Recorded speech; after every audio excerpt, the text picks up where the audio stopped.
পর্যন্ত দেয়নি। তারপরেও এই কলকাতা পুলিশ আমাদের শান্তিপূর্ণ আন্দোলন, আমরা রাস্তার এক পাশ একটা আন্দোলনের কর্মী কলকাতা পুলিশের গায়ে নখের আঁচড় পর্যন্ত দেয়নি। তারপরেও এই কলকাতা পুলিশ আমাদের শান্তিপূর্ণ আন্দোলন, আমরা রাস্তার এক পাশ ক্লিয়ার করে দিয়েছিলাম গাড়ি চালানোর জন্য। তারপরেও ধর্ণা আন্দোলন, অবস্থান আন্দোলনের মতো শান্তিপূর্ণ আন্দোলন ভাঙার জন্য শুধুমাত্র গ্রেফতার করেনি, আইনকে বুড়ো আঙুল দেখিয়ে তারা আমাদের 2 দিন ধরে জেল খাটিয়েছে, আমাদের কর্মীদের উপরে অত্যাচার করেছে। আমরা কিন্তু এটা কোনোভাবে ভুলবো না। আমাদেরকে বলছিলেন আন্দোলন করলে গ্রেফতার করব, মুখ্যমন্ত্রী বলেছেন আন্দোলন করলে আমার থেকে বড় শত্রু আর কেউ হবে না। জেনে রাখবেন, শুধু গ্রেফতারের ভয় নয়, আমরা ফাঁসিতে ঝোলার ভয়ও কিন্তু করি না। আমরা মাথা নত করা জাতি নই। লড়াইয়ের মধ্য দিয়ে, শান্তিপূর্ণ আন্দোলনের মধ্য দিয়ে তা বুঝিয়ে দেব ইনশাআল্লাহ।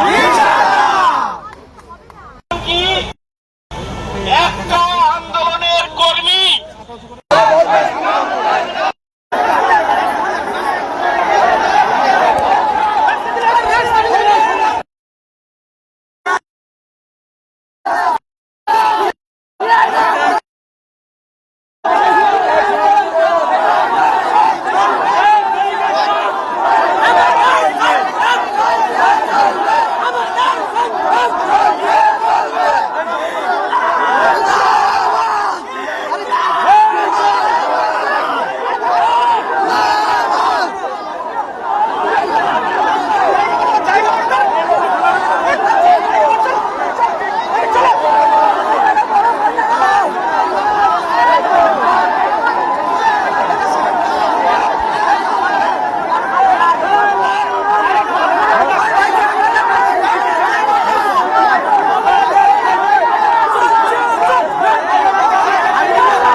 কলকাতা পুলিশের গায়ে নখের আঁচড় পর্যন্ত দেয়নি। তারপরেও এই কলকাতা পুলিশ আমাদের শান্তিপূর্ণ আন্দোলন, আমরা রাস্তার এক পাশ ক্লিয়ার করে দিয়েছিলাম গাড়ি চালানোর জন্য।